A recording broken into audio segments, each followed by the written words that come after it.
Euroregione News. A lezione di rock, Gabriele Medeotti insegna.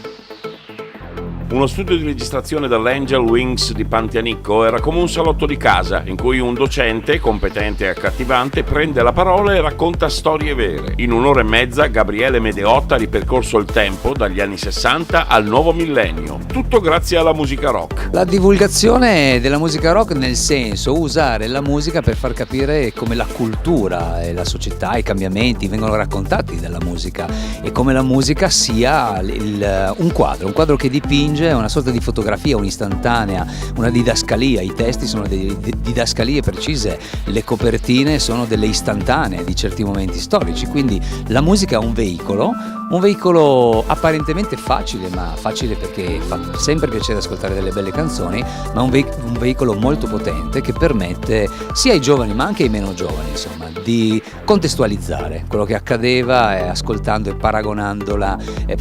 i fatti che succedevano con la musica che li racconta.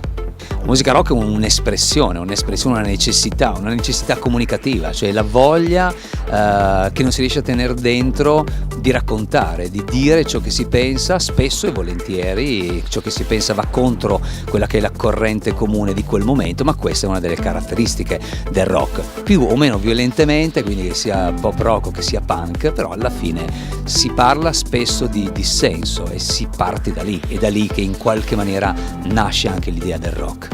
La genuinità è la voglia disinteressata di fare musica per la semplice passione di farla, quindi per la semplice passione di fare una cosa alla quale tenevi, di cercare magari nella musica una via di sopravvivenza, come fecero i Ramones, come viene in mente questa cosa, ma di cercare nella musica una via di comunicazione vera che era credibile soprattutto. Beh, è difficile oggi fare musica rock perché, ripeto, la musica rock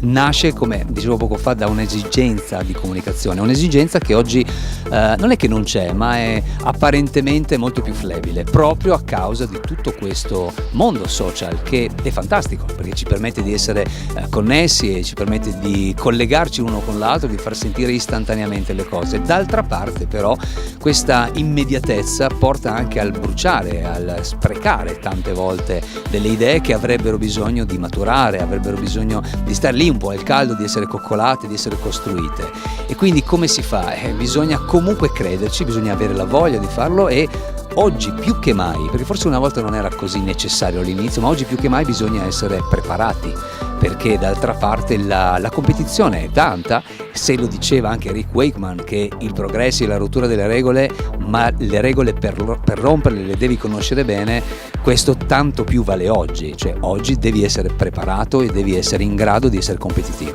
Nel futuro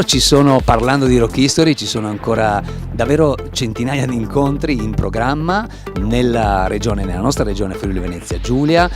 ma soprattutto anche ormai si esporta, quindi dalla Lombardia al Piemonte, l'Emilia, il Veneto, di recente delle belle esperienze, insomma, a Torino, a Milano al Salone Internazionale della Musica, un progetto che è nato qui in Friuli Venezia Giulia con la regione Friuli Venezia Giulia, la Fondazione Cassa di Risparmio di Gorizia e Arte Musica, che è l'associazione che lo ha ideato, e quindi tanti incontri da fare, tanti giovani da incontrare con i quali parlare di musica e con i quali sostenere lo slogan che la cultura passa dal rock. Dal Medio Friuli per Euroregione News, Marco Mascioni.